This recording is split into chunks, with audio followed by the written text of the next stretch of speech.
નમસ્તે, જીગીસાની રસોઈમાં તમારું સ્વાગત છે। આજે આપણે બનાવવાના છીએ પનીર બટર મસાલા। રેસ્ટોરન્ટ સ્ટાઇલ સબ્જી ખાવામાં ખૂબ જ સ્વાદિષ્ટ બની છે, તો તેને રેસિપીને એન્ડ સુધી જોવો। પસંદ આવે તો વિડીયોને લાઇક, કોમેન્ટ અને શેર કરો। ચેનલને સબસ્ક્રાઈબ કરવાનું તો બિલકુલ પણ ના ભૂલો। તો ચલો બનાવીએ પનીર બટર મસાલા। તો અહીંયા વ્હાઈટ ગ્રેવી માટે મેં આ રીતે મગફળીને શેકીને ફોતરા કાઢી લીધા છે। 7 થી 8 કાજુ લીધા છે અને 2 નાની ચમચી ખસખસ લીધી છે। બધું જ ગરમ પાણી થોડું એડ કરીને આપણે ઢાંકીને અડધો કલાક માટે સાઈડમાં મૂકવાનું છે। હવે આપણે વ્હાઈટ ગ્રેવી તૈયાર કરીશું। તો મેં મિક્સર જારમાં આદુ, લસણ અને પ્યાજ એડ કરી દીધા છે અને જે આપણે કાજુ અને ખસખસ સિંગદાણાને પલાળીને રાખ્યા હતા તે પણ એડ કરીને આપણે સરસ મજાની એકદમ બારીક વ્હાઈટ ગ્રેવી બનાવવાની છે અને પીસી લેવાની છે। તો તમે જોઈ શકો છો કે મેં એકદમ સરસ મજાની પેસ્ટ બનાવી દીધી છે વ્હાઈટ ગ્રેવી। તો તેને એક બાઉલમાં આપણે નીકાળી લઈશું। બીજી સાઈડ મેં ગેસ ઓન કરીને તેના પર એક પેન ચડાવી દીધી છે। પેનમાં હું 2 નાની ચમચી બટર એડ કરીશ। આ હોમમેડ બટર છે, તમે બજારનું પણ બટર એડ કરી શકો છો, મીન્સ કે વાપરી શકો છો। હવે બટર બળે નહીં તેથી આપણે તેમાં 2 ચમચી કુકિંગ ઓઇલ એડ કરીશું। બધું સરસ રીતે ગરમ થાય તો આપણે તજ, લવિંગ અને મરી એડ કરી દેવાના છે। તે ચટકવા લાગે કે તરત જ આપણે જે વ્હાઈટ ગ્રેવી તૈયાર કરી હતી તે તેમાં એડ કરવાની છે। હવે આપણે આને મિક્સ કરી દઈશું।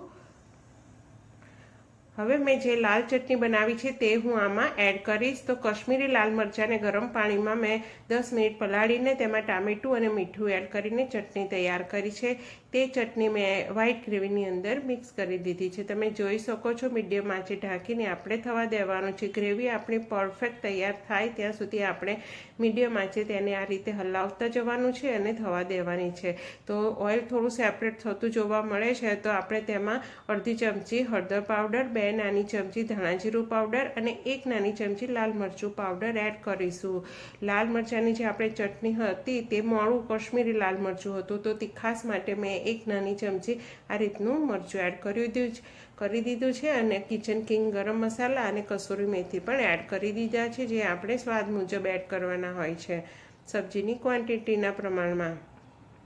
તો બધું સાહિત્ય મિક્સ કર્યા બાદ ફરી આપણે તેમાં ઢાંકીને થવા દેવાનું છે અને થોડી વાર બાદ તેમાં ઓઇલ સેપરેટ થતું જોવા મળે તો તેની અંદર આપણે ગરમ પાણી એડ કરવાનું છે। તો ઓઇલ સાઈડમાં દેખાતું હતું તો મેં ગરમ પાણી એડ કરી દીધું છે।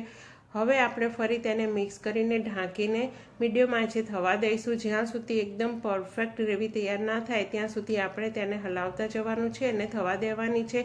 ઓઇલ પરફેક્ટ સેપરેટ થઈ જાય ત્યાં સુધી આપણે ગ્રેવીને થવા દઈશું।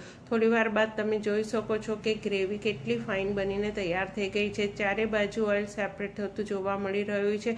તો આટલો સરસ રીતે જ્યારે મસાલો શેકાઈ જાય ત્યારબાદ આપણે તેની અંદર નાખવાનું છે પનીર। તો આ હોમમેડ પનીર છે, તમે બજારનું બી પનીર એડ કરી શકો છો, યુઝ કરી શકો છો। પનીર એડ કર્યા બાદ આપણે તેને ફરીથી મિક્સ કરીને 4 થી 5 મિનિટ માટે ધીમી આંચે થવા દઈશું। ત્યારબાદ આપણે તેમાં ધનિયા પત્તીથી ગાર્નિશિંગ કરીશું। તો તમે જોઈ શકો છો પનીર બટર મસાલા કેટલું સરસ મજાનું બનીને તૈયાર થઈ ગયું છે। આ સબ્જી તમે રોટી, નાન, રાઈસ કે પરાઠા સાથે સર્વ કરી શકો છો। તો ચલો મળીએ ફરી નવી રેસિપી સાથે, ત્યાં સુધી આવજો।